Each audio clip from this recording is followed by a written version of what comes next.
this is the Ma'am, your adiabatic process. screen is not visible. Screen is not visible. Yes, now it's visible. Okay okay ठीक है। देखो adiabatic process होता है जब आपका heat या मैटर सिस्टम में एंटर नहीं करती या फिर लीक नहीं करती है। ठीक है, कोई भी हीट एंटर नहीं करती है सिस्टम में, that is known as the adiabatic process. और जो वॉल होती है that is the adiabatic wall. So we have discussed adiabatic process last class में, और हमने इक्वेशंस ऑफ प्रोसेस भी देखी थी, पीवी में रिलेशन, टीवी में रिलेशन और पीटी में relation. PV to the power gamma constant रहता है, TV to the power gamma -1 constant रहता है, और P1 minus gamma T to the power gamma ये कांस्टेंट रहता है। सो आप इसको इक्वेट कर सकते हैं। नाउ इसमें वर्क डन, अब हम लोग वर्क डन कैसे कैलकुलेट करेंगे एडियाबेटिक प्रोसेस में। देखिए, just consider 1 mole of a perfect gas contained in a cylinder. उसकी वॉल्स कैसी होंगी, इंसुलेटिंग वॉल्स होंगी। इंसुलेटिंग वॉल्स इसलिए क्योंकि एडियाबेटिक प्रोसेस है। इंसुलेटिंग वॉल्स अगर होगी तभी कोई हीट या मैटर का एक्सचेंज नहीं हो पाएगा। सो अज्यूम करो कि कोई एक इनिशियल स्टेट है ए, इस इनिशियल स्टेट पे P1 प्रेशर है, V1 वॉल्यूम है। एक फाइनल स्टेट है B, P2 प्रेशर है, V2 वॉल्यूम। तो वर्क डन जो होगा वो हम लोग ने पहले भी देख रखा है, और वही फॉर्मूला जो आपका होता है P dV, कहाँ से कहाँ तक, पहली वॉल्यूम से फाइनल वॉल्यूम तक। सो V1 से लेकर V2 तक। So this is the work done, P dV। अब देखिए, फॉर एडियाबेटिक चेंज,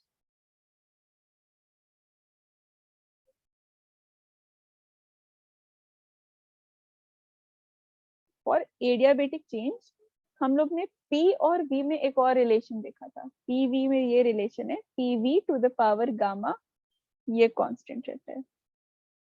इसका मतलब है इस कांस्टेंट को मैं कुछ बोल देती हूँ, लेट्स से K कोई कांस्टेंट है। So I can say P is equal to K, और ये V भी इधर चला जाएगा तो इसकी पावर हो जाएगी negative. So it is P is equal to K V to the power minus gamma. So अब ये P की वैल्यू आ गई, P की वैल्यू इस इक्वेशन में we can put it. So work done जो हो जाएगा वो हो जाएगा V1 से V2, P यानी कि प्रेशर, प्रेशर की क्या वैल्यू हो गई अब, K V to the power minus gamma dV। ये आ गया वर्क। यहाँ से K कांस्टेंट है तो K को बाहर ले लेते हैं। K को अगर हम लोग बाहर लेंगे तो ये हो जाएगा K V to the power minus gamma dV, V1 से लेकर V2 तक।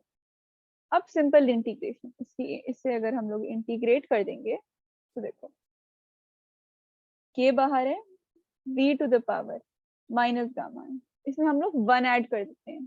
सो this would be 1 minus gamma, और जो पावर जिससे रेज होती है वही डिनोमिनेटर में डिवाइड हो जाता है। This would be 1 minus gamma. फिर लिमिट्स पुट करनी है इंटीग्रेशन की, लिमिट्स होगी V1 से V2 तक। अब K बाय 1 माइनस गामा ये अलग कर दिया, क्या बचा V K पावर। अब इसमें हम लोग दोनों V से वैल्यू पुट करते हैं, यानी अपर लिमिट और लोअर लिमिट। तो upper limit was V2, this would be V2 to the power 1 minus gamma minus V1 to the power 1 minus gamma. खाली हम लोग यहाँ पर लिमिट्स पुट किए। अब देखो दिस वुड बी K को अगर आप मल्टीप्लाई कर लो तो 1 बाय 1 माइनस गामा तो बाहर रह जाएगा, इज इक्वल टू ये हो जाएगा यहाँ पर ब्रैकेट में आपको, पहले आप K को इससे मल्टीप्लाई करेंगे। So this would be K V2 to the power 1 minus gamma minus K V1 1 minus gamma। अगर ये यहाँ पे मुझे साइन रिवर्स करना है, इसे माइनस करना है, इसे प्लस करना है, तो ये भी रिवर्स हो जाएगा। तो ये हो जाएगा 1 by gamma minus 1 K V1 1 minus gamma minus K V2 to the power 1 minus gamma.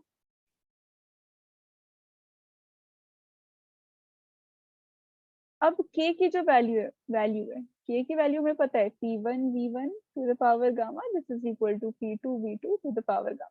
तो एडियाबेटिक की इक्वेशन है, इसे बस खाली उठा के हम लोग K की जगह पुट करते हैं। तो C क्या हो जाएगा, वर्क डन जो एडियाबेटिक प्रोसेस के लिए होगा, work done bye adiabatic process. ये के की इक्वेशन हमें ऑलरेडी पता है, लास्ट क्लास में जो हम लोग ने देखा था, equation of state adiabatic process के लिए। अब इस के की वैल्यू हम लोग दोनों के में पुट कर देते हैं, तो ये हो जाएगा 1/γ-1, ये हो जाएगा P1V1, और ये term V1 to the power 1 minus gamma minus P2V2, यहाँ पे भी पावर आएगी गामा की, ये हो जाएगा V2 to the power gamma V2 to the power 1 minus gamma. ये सारी वैल्यूज पुट हो जाएंगी। अब देखो फाइनली जब आप इसको सॉल्व करेंगे, ये v को खाली सॉल्व करना है, तो देखो क्या बचेगा 1/γ-1 तो यहाँ से रह जाएगा। अब यहाँ से क्या बचेगा, ये तो P1 है as it is, gamma plus 1 minus gamma, तो ये गामा गामा तो कैंसिल हो जाएगा, क्या बचेगा खाली P1 बचेगा। ऐसे ही P2, gamma plus 1 minus gamma, gamma gamma तो कैंसिल, क्या बचेगा टू द पावर 1, खाली बचा P1V1 minus P2V2 divided by gamma minus 1. This is work done in the adiabatic process.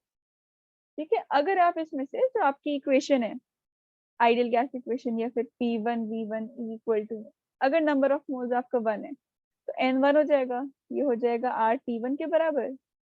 Similarly P2V2 बराबर हो जाएगा RT2 के। ये इक्वेशन होती है ना, PV is equal to NRT, number of moles हमने 1 एज्यूम किया है, तो पीवी किसके बराबर हो जाएगा, आरटी के बराबर।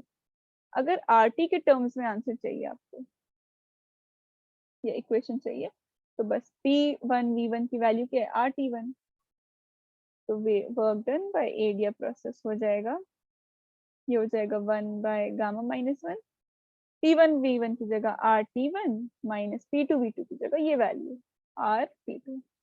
यहाँ से चाहो तो R भी कॉमन ले लो, तो वर्क डन एडियाबेटिक प्रोसेस में आपका बन जाएगा R/P1 minus P2 divided by gamma minus 1। ये समझ आया, ये फाइनल इक्वेशन है आपकी एडियाबेटिक की। Yes, ma'am. ठीक है, इसको एक बार लिख लो, यहाँ पे जो डाउट हो पूछ लेना, फिर से क्वेश्चन करते हैं। ये हम लोग ने कर लिया था इससे पहले।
लिख लिया ना ऊपर वाला?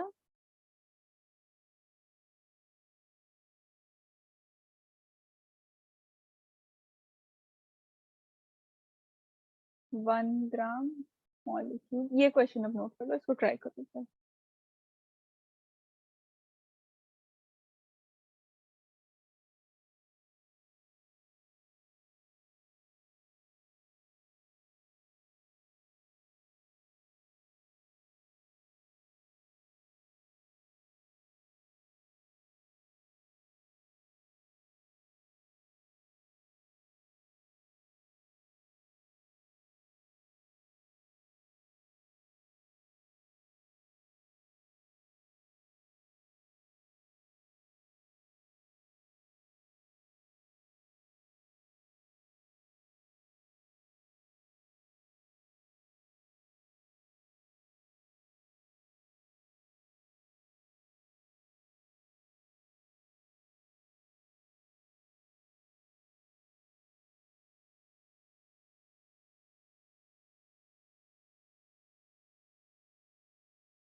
3 इसका सोल्यूशन कैसे होगा?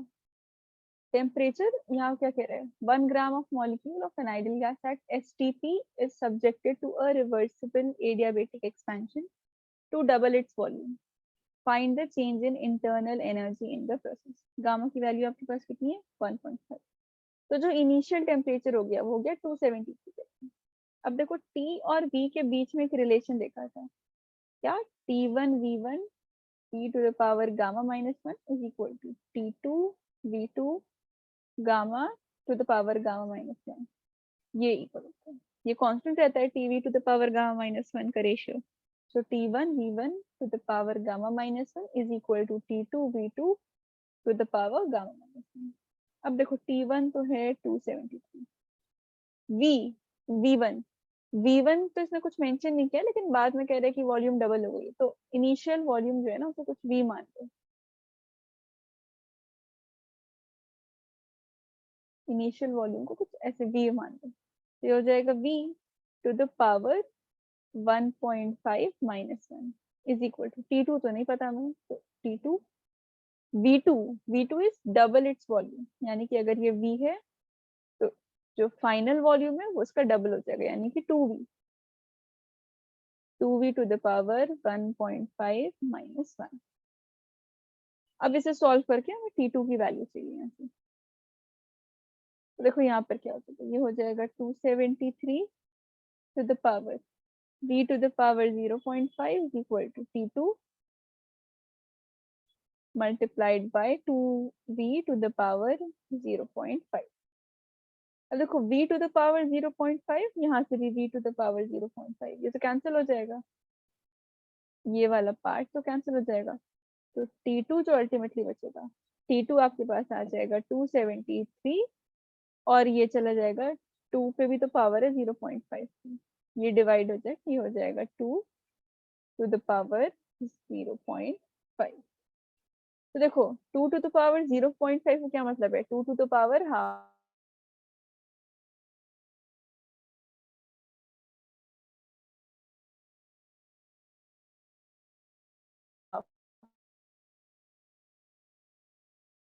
रूट टू की वैल्यू होती है 1.41, तो ये हो गया 273 डिवाइडेड बाय 1.414। तो इससे अगर आप सॉल्व करेंगी तो ये आएगा approximately 193 kelvin. So final temperature कितना आ गया, फाइनल टेम्परेचर आ गया 193 केल्विन। अब ये हम लोग यूज कर सकते हैं वर्क डन निकालने में। तो देखो वर्क डन क्या होगा, वर्क डन का फॉर्मूला भी हम लोग देखा था, एन लगा दो नंबर ऑफ मोल्स के लिए, वैसे यहाँ पर हम लोग को देखना पड़ेगा 1 ग्राम गिवन है, N R T2 minus T1 divided by, ये हो जाएगा 1 माइनस गामा।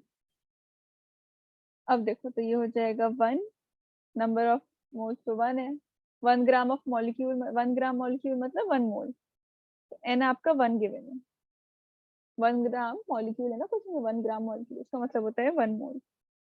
आर, आर की वैल्यू हो गई 8.314। T2 अभी निकाला हम लोग ने 193 माइनस T1, T1 था क्वेश्चन के स्टार्टिंग में, क्वेश्चन के स्टार्टिंग में था 273, तो ये है 273 डिवाइडेड बाय 1 माइनस 1.5, गामा की वैल्यू है 1.5। अब यहाँ पर खाली वैल्यू सब्स्टिट्यूट करनी है, इसको सॉल्व करना है। T2 ये हो गया 1, 1 हो गया 1 ग्राम मॉलिक्यूल की वजह से, ये हो गया 8.314, ये हो गया 193 माइनस 273 डिवाइडेड बाय 1.1 माइनस 1.5, तो वर्क डन बचा 8.314 मल्टीप्लाइड बाय, ये सॉल्व करने पे बचा -80, so this is -80 divided by, ये बचा -0.5। देखो माइनस माइनस तो यहाँ से कैंसिल हो जाएगा, तो वर्क डन जो बचेगा, वर्क डन बचेगा 8.314 मल्टीप्लाइड बाय 160, 160 ये आ जाएगा अप्रोक्सीमेटली 1330.24 जूल्स के बराबर। अब देखो फर्स्ट लॉ ऑफ जो थर्मोडायनेमिक्स है, फर्स्ट लॉ ऑफ थर्मोडायनेमिक्स की मदद से डेल्टा क्यू जो है, this is delta U plus delta W. अब देखो एडियाबेटिक प्रोसेस में चेंज एनर्जी का तो जीरो होता है, तो डेल्टा क्यू तो चला जाएगा, तो क्या बचा, delta U is negative of change in work done, यही तो चेंज इन इंटरनल एनर्जी निकाल, तो चेंज इन इंटरनल एनर्जी हो जाएगा -1330.24 जूल। ये समझ आया, इसमें डाउट है कुछ, रिपीट करवाना है? मैम आ गया समझ। ठीक है, तो इसको सोल्यूशन एक बार लिख लो।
सी ये ना साइक्लिक प्रोसेस गिवन है आपके पास, देखो A point, B point, C point. In the figure यहाँ पर चेंजेस कहाँ से आ रहे हैं, ए से सी दो पाथ पे से, ए इनिशियल पॉइंट है और सी फाइनल पॉइंट है। तो देखिए एक पहला पार्ट देखिए, एक है ए से बी, बी से सी, दूसरा है डायरेक्ट ए से सी डायरेक्ट। तो पहला क्वेश्चन है find the path along which the work done is least। तो देखो work done A B, work done A B के अलॉन्ग जो होगा वो वही होगा वर्क डन जो कि ग्राफ का होगा, यानी कि एरिया अंडर द ग्राफ। देखो पहले केस का आंसर कैसे होगा। So work done by ABC that will be equal to the area under the graph. Area under the graph.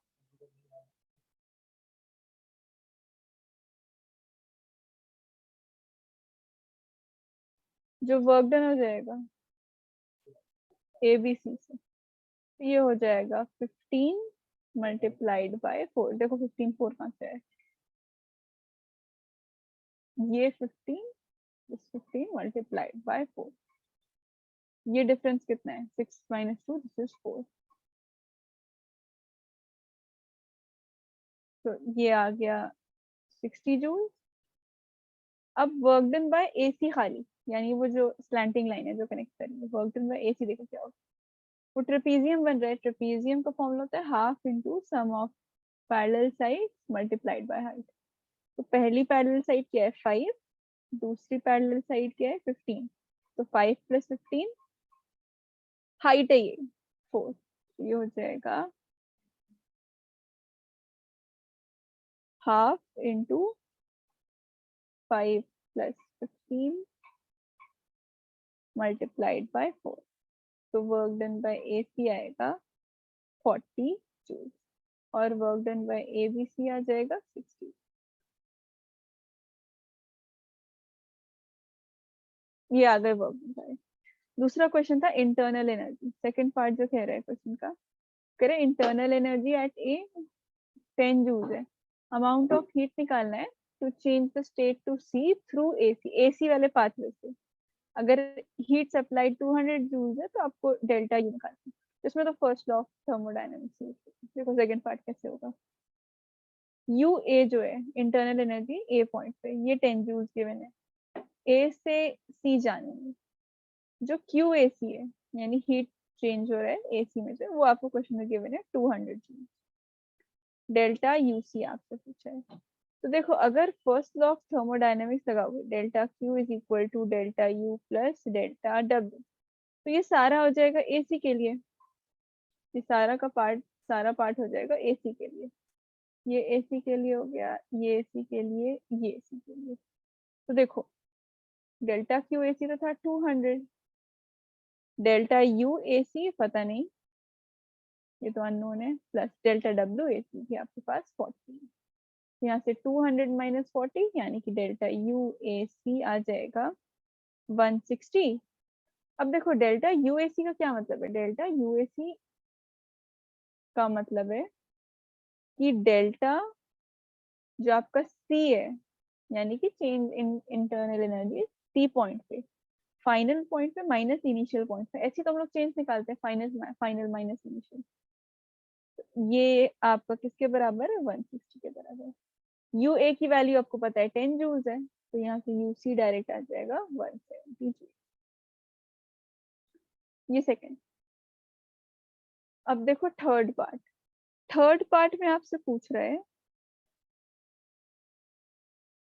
Internal energy state B में गिवन है, अब आपको हीट सप्लाइड निकालना है जब ए से बी वाला पाथ है, यानी कि ये वाला पाथ, ये पाथ ए से बी। अभी हम लोग ने ए से सी वाला कंसिडर किया था, अब कौन सा है, अब ए से बी वाला पाथ है। तो देखो यू ए जो है this is 10 joule, U B जो है अब आपके पास कितना गिवन है क्वेश्चन में 20 जूल। साइक्लिक प्रोसेस है तो वर्क डन तो हो जाएगा 0। क्या पूछा है आपसे, डेल्टा क्यू खाली निकालना है। तो वन लाइनर हो गया, delta Q is equal to delta U plus delta W. ये हो जाएगा A B, work done by A B. और हीट एक्सचेंज, राइट। तो यहाँ पर सबकी वैल्यू रखते हैं, डेल्टा क्यू तो निकालना है। डेल्टा यू है 20, नहीं डेल्टा यू ए बी आपके पास 10 है, 20 माइनस 10,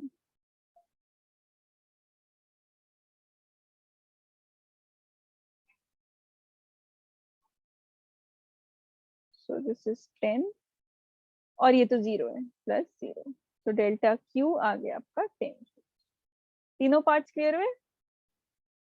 वर्क डन निकालना होगा तो वर्क डन जो है एरिया अंडर द ग्राफ निकलता है। एक बार इसे लिख लो, कहीं पे डाउट हो तो पूछो, फिर सेकंड लॉ ऑफ थर्मोडायनेमिक्स देखते हैं।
डन। Yes ma'am. ठीक है, एक बार सेकेंड लॉ ऑफ थर्मोडायनेमिक्स आपको बचा है। देखो फर्स्ट लॉ तो ये था कंजर्वेशन ऑफ एनर्जी पे। देखो सेकेंड लॉ, देखो फर्स्ट लॉ ऑफ थर्मोडायनेमिक्स क्या था। सो whenever heat is added to a system, it transforms to an equal amount. Equal amount क्या, किसी भी और form of energy में। Second law of thermodynamics says that heat flows naturally from a hot body to a cold body. Heat will never of itself flow from a cold body to a hot body. So second law of thermodynamics की जो statement है वो यही है, heat flows naturally from a hot body to a cold body. Heat will never of itself flow from a cold body to a hot body. अब देखो never flow of itself का क्या मतलब है, इसका मतलब ये है कि heat can be made to flow from a cold body to a hot body। कैसे, एक proper amount of external work करके, by doing proper amount of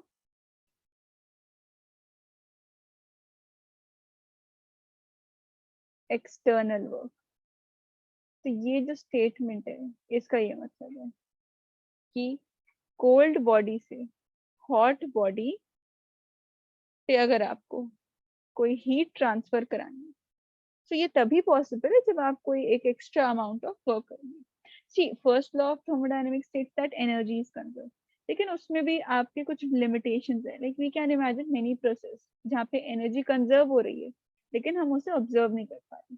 जैसे कि कभी अगर आप हॉट ऑब्जेक्ट हो कोल्ड ऑब्जेक्ट से कांटेक्ट में रखोगे, so heat will flow from the hotter to the colder, कभी उल्टा नहीं होगा। If the heat were to leave the colder and pass to the hotter, तो क्या होगा, एनर्जी तभी कंजर्व हो रही है आपकी। तो फर्स्ट लॉ ऑफ थर्मोडायनेमिक्स ओबे हो रहा है, लेकिन ऐसा होता नहीं है। इस वजह से जो सेकेंड लॉ ऑफ थर्मोडायनेमिक्स है उसकी एप्लीकेशन आ जाती है, और मेनली ये हीट इंजन वगैरह में अप्लाई होता है। सो the second law of thermodynamics can be stated in many ways, many equivalent ways, लेकिन इसका जो simplest statement है वो यही है कि heat flows naturally from hot body to cold body, यानी कि hot body से, और अगर cold body है ये कांटेक्ट में, तो हीट फ्लो करेगी हॉट बॉडी से कोल्ड बॉडी तक, कोल्ड बॉडी में। और ये है कि हॉट बॉडी से कोल्ड बॉडी में हीट जो खुद से फ्लो करती है, ये इसी टेंडेंसी को हम लोग बोलते हैं सेकेंड लॉ ऑफ थर्मोडायनामिक्स। ठीक है, फर्स्ट लॉ ऑफ थर्मोडायनामिक्स क्या था? फर्स्ट लॉ ऑफ जो thermodynamics, first law was based on conservation of energy. First law conservation of energy. Second law direction बताता है कि हीट कहाँ से कहाँ फ्लो करती है, हॉट बॉडी से लेकर कोल्ड बॉडी फ्लो करती है। कभी भी हीट कोल्ड बॉडी से हॉट बॉडी में खुद से फ्लो नहीं करेगी, ये चीज, ये स्टेटमेंट नहीं होगा खुद से। ये कब होगा? ये तभी पॉसिबल है अगर अगर कोई आपने वर्क डन करा दिया है, यानी कि एक्सटर्नल फोर्सेस इन्वॉल्व हुई है, तभी हॉट से cold possible, otherwise hot body से ही हीट ट्रांसफर होती है कोल्ड बॉडी में। एक बार ऐसे भी लिख लो, फिर हम लोग काइनेटिक थ्योरी से स्टार्ट करेंगे।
ओके, सी द नेक्स्ट आपका लास्ट चैप्टर है इस यूनिट का, थर्मल यूनिट का, that is kinetic theory,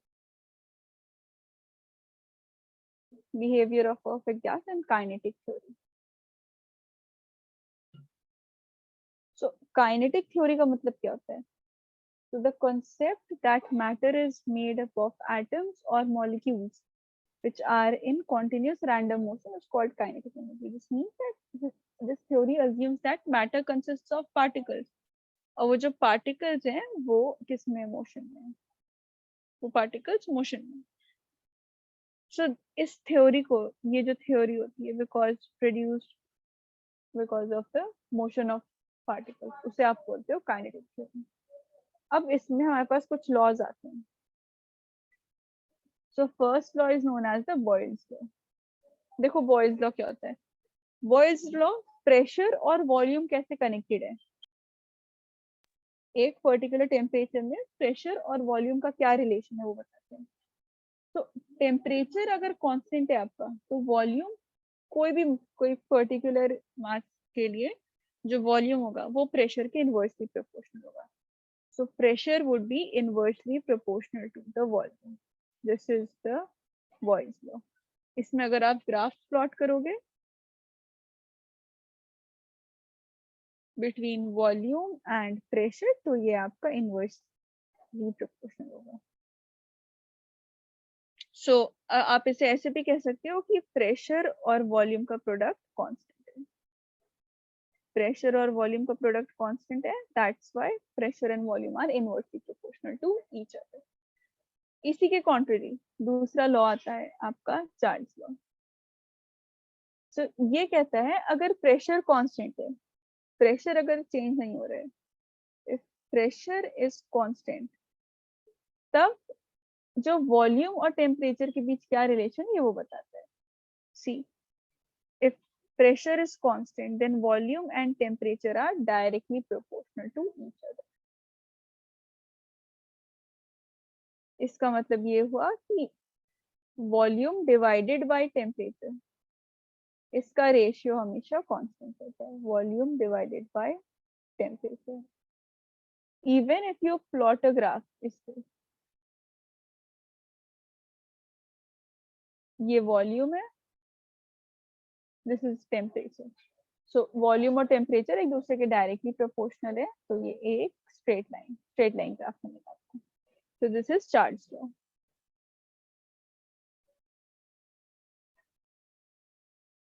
third law जो आता है दैट इज गेल-यूजर्स लॉ। ये कहता है अगर वॉल्यूम कांस्टेंट है, मतलब कौन सी क्वांटिटी कांस्टेंट हो गई, वॉल्यूम। अगर वॉल्यूम कांस्टेंट है तो जो प्रेशर है that is directly proportional to temperature. So pressure और टेम्परेचर में कौन रिलेशन बताता है, दिस लॉ, गेल-यूजर्स लॉ। तो प्रेशर डिवाइडेड बाय टेम्परेचर, यानी प्रेशर और टेम्परेचर का रेशियो है, ये कांस्टेंट रहता है, दिस रिमेन्स कांस्टेंट। सिमिलरली इसका भी अगर आप ग्राफ प्लॉट करोगे, pressure versus temperature, so pressure जितना बढ़ेगा उतने अमाउंट से टेम्परेचर बढ़ेगा। अगर डायरेक्टली प्रोपोर्शनल है तो this would also be a straight line. ठीक है, अब देखो इन्हें अगर हमने कंबाइन कर लिया, ये तो सेपरेट था, प्रेशर वॉल्यूम का रिलेशन था, प्रेशर टेम्परेचर का रिलेशन था, टेम्परेचर वॉल्यूम का रिलेशन था। अगर इसे हम लोग ने कंबाइन कर लिया, एज इन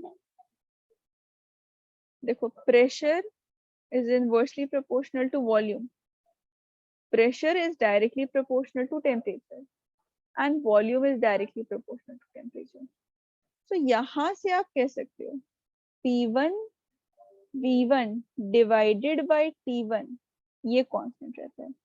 कांस्टेंट रहने का मतलब है P2 V2 divided by T2 के बराबर है, यानी कि PV divided by T, this remains constant. तो अब ये जो कांस्टेंट है इसकी वैल्यू है RT, इस कांस्टेंट की वैल्यू है, this constant is R multiplied by T। तो अगर बहुत सारे नंबर ऑफ मोल्स गिवन है आपके पास, तो आप N अज्यूम करो और R तो है आपके पास, दिस इज यूनिवर्सल कांस्टेंट और टेम्परेचर। सो इक्वेशन क्या आ जाती है आइडियल गैस के लिए, this is PV is equal to nRT।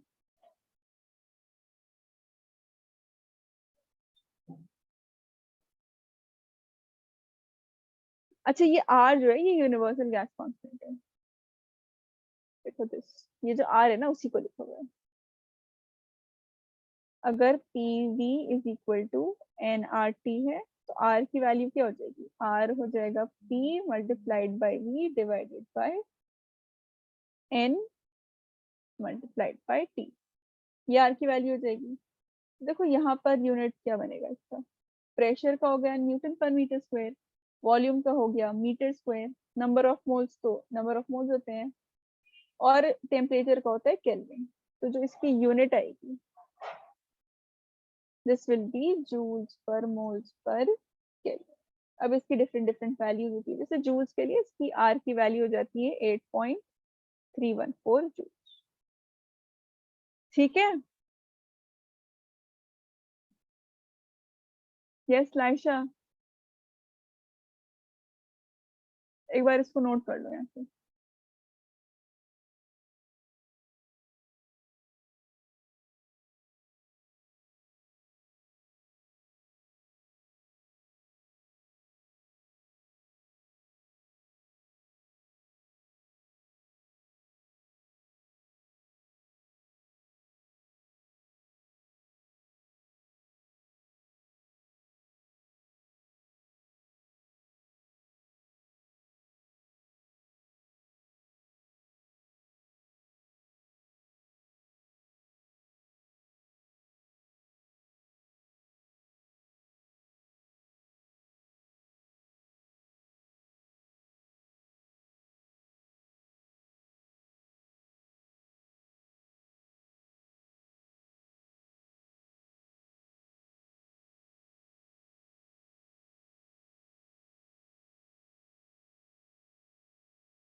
सी इसके बाद जो पोस्टुलेट्स है काइनेटिक थ्योरी, अजम्पशंस जो होती है, जो बेसिक पोस्टुलेट्स है काइनेटिक थ्योरी के, पहला है कि जो भी आपका, लेट्स से ये वेसल है, इसके अंदर मॉलिक्यूल्स हैं, तो ये सारे आइडेंटिकल हैं, ये मॉलिक्यूल सारे आइडेंटिकल है। दूसरा ये है कि ये मॉलिक्यूल्स एक दूसरे से बहुत दूर है, ये सारे molecules, so is that's why total volume is negative. Third point is that the molecules were treated as they were hard spheres के shape में. Then the molecules make perfectly elastic collision. Perfectly elastic collision वही जो आपने work energy and power में पढ़ा था, elastic collision inelastic collision वाला. ये assume किया जाता है, यही था, यही point जिस basis में हम लोग ने internal energy derive किया था. Molecules exert no force on each other. तभी इसकी वजह से क्या होता है, potential energy जो होती है वो जीरो हो जाती है, और जो सारी की सारी इंटरनल एनर्जी होती है काइनेटिक एनर्जी की फॉर्म में होती है. मॉलिक्यूल्स ओबे करते हैं Newton law. Now see law of equipartition of energy. ये डिग्री ऑफ फ्रीडम बताता है. Energy associated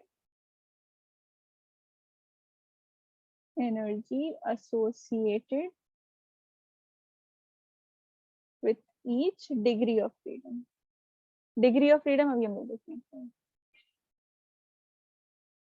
degree of freedom पर मॉलिक्यूल.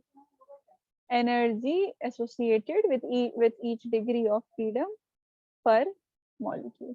अब देखो इसकी वैल्यू क्या होती है. इसकी वैल्यू होती है half kb multiplied by t. kb यहाँ पर है Boltzmann constant. kb is Boltzmann constant.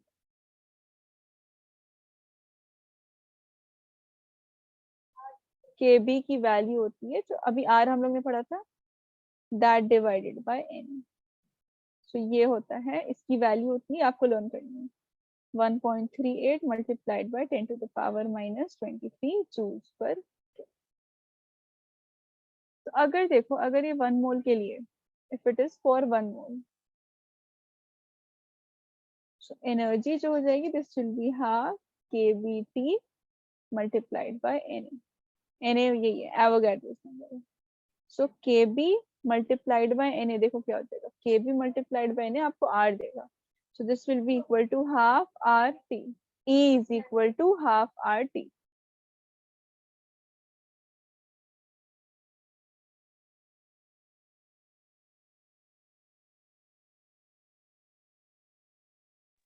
अगर मान लो डिग्री ऑफ फ्रीडम है, तो ये तो 1 मोल के लिए. डिग्री ऑफ फ्रीडम क्या होता है अभी हम लोग पढ़ेंगे. सो अगर डिग्री ऑफ फ्रीडम एफ है, so for F degree of freedom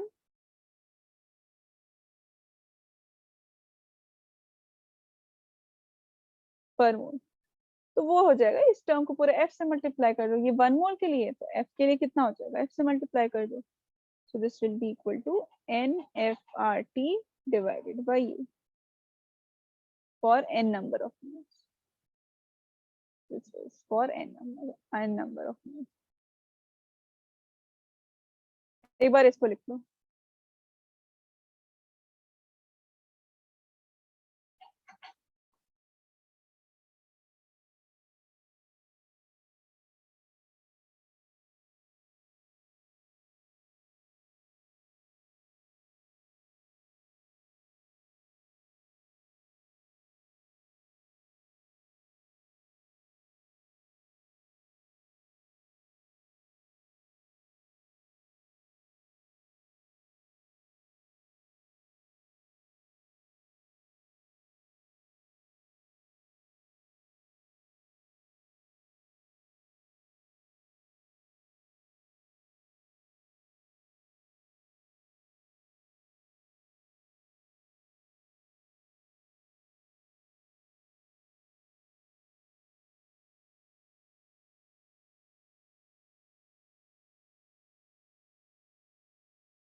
done. Yes, ma'am. Let's see degree of freedom क्या होता है।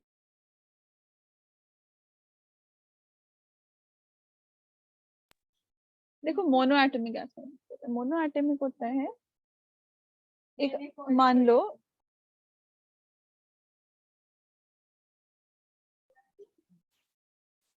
इसमें सिंगल एटम है,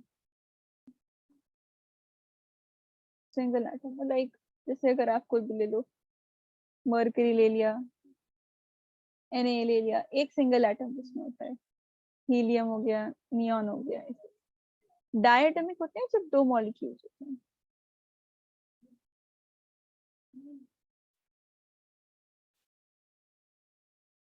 जैसे अगर ये हाइड्रोजन का एटम है, ये एक हाइड्रोजन का एटम है, तो मिलाकर क्या बन गया, ये बन गया H2। तो ये दो एटम से मिलाकर क्या बना दिया, डायटमिक। तो मोनोनेम, this is called as diatomic. H2, N2, Cl2। Polyatomic होते हैं, this is not monoatomic, this is polyatomic. जब एक से ज्यादा हो, जैसे मान लो एक ऑक्सीजन है, एक हाइड्रोजन है, एक और हाइड्रोजन है, ये टू से ज्यादा है, तो H2O, CO2, CH4, ये सारे मॉलिक्यूल्स हो गए पॉलीएटमिक। अब देखो डिग्री ऑफ फ्रीडम होता है, इसका मतलब होता है कि कितने पोजेस कर सकती है एनर्जी एक पार्टिकल। जैसे अगर हम लोग पहले की बात करें, डिग्री ऑफ फ्रीडम ऐसे इस फॉर्मूले से दिया जाता है, F is equal to 3n-2। अब F जो है, F इधर डिग्री ऑफ फ्रीडम है,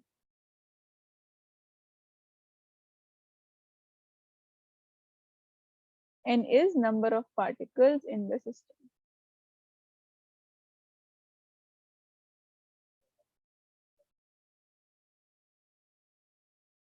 ये जो होता है, ये बताता है इंडिपेंडेंट रिलेशन।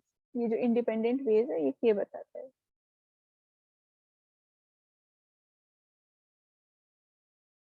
इंडिपेंडेंट रिलेशंस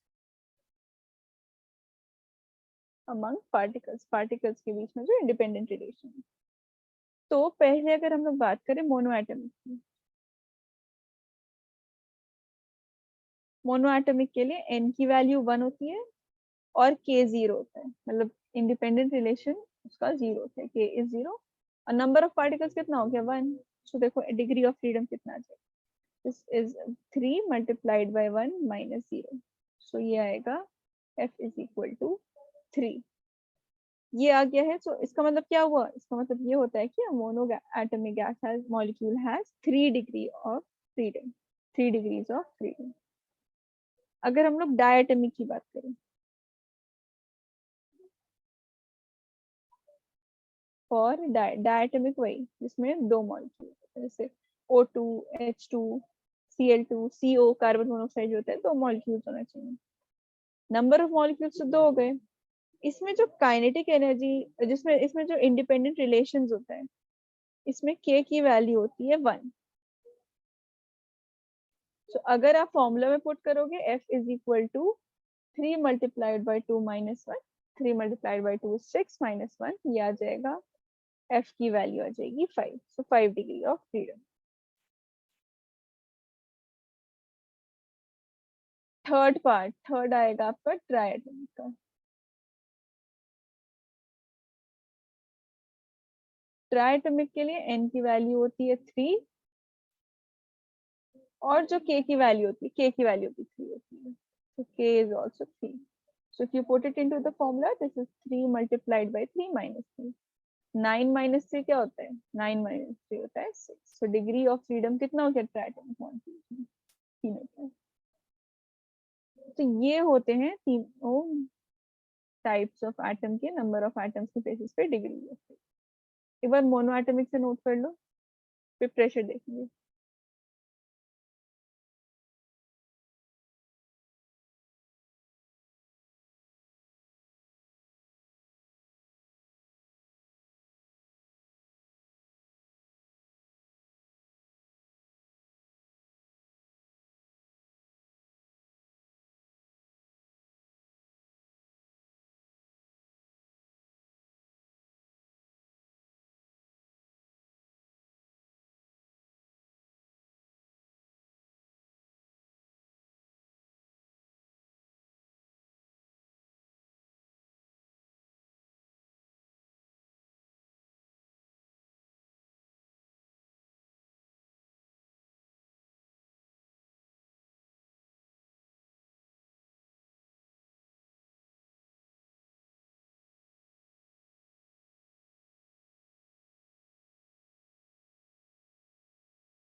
सी लास्ट टॉपिक है इसका, प्रेशर एक्सर्टेड।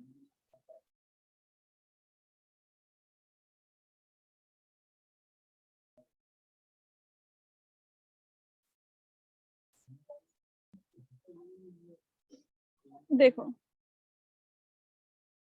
अगर मान लो आपके पास कोई कंटेनर है, कोई वेसल है,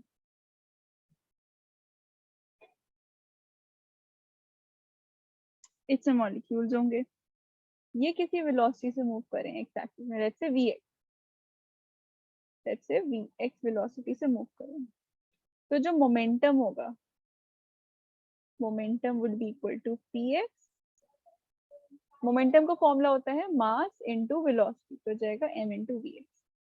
अब देखो, चेंज इन मोमेंटम अगर हमें निकालना है,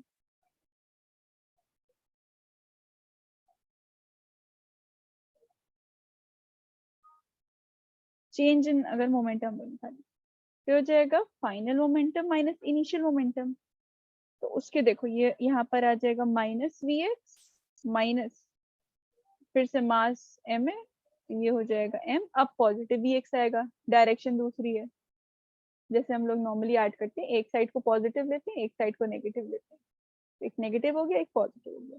तो देखो, चेंज इन मोमेंटम जो आएगा एक्स के अलोंग, ये हो जाएगा m वी एक्स, लेकिन माइनस 2 आएगा साथ, minus 2 m we x.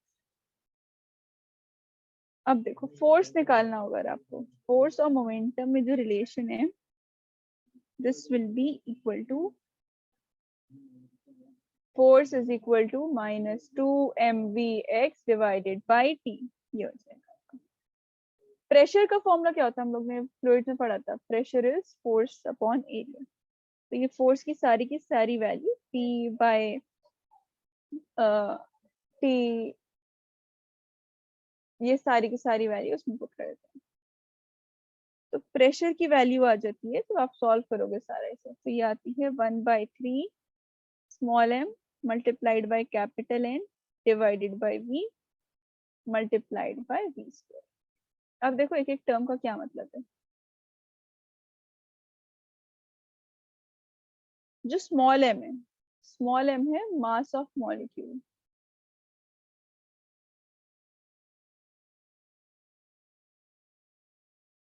Capital N है, this is the total number of molecules,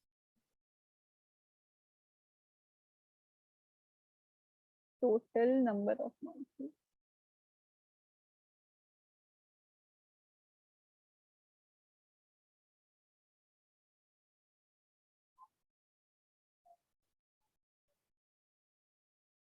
और जो कैपिटल V है, capital V is the volume of the box, जो कंटेनर है आपका, वॉल्यूम ऑफ द बॉक्स। अब देखो, स्मॉल v क्या है, ये जो स्मॉल v है, this is root mean square value, root mean square speed जो होती है उसी की वैल्यू। एंड कैपिटल P यही है प्रेशर, जो हम लोग कैलकुलेट करेंगे, यही प्रेशर का फॉर्मूला है, this is the pressure exerted. ये क्लियर हुआ ये फॉर्मूला, एक एक टर्म का मतलब। Yes, ma'am. ठीक है, एक बार इसको लिखिए।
डन।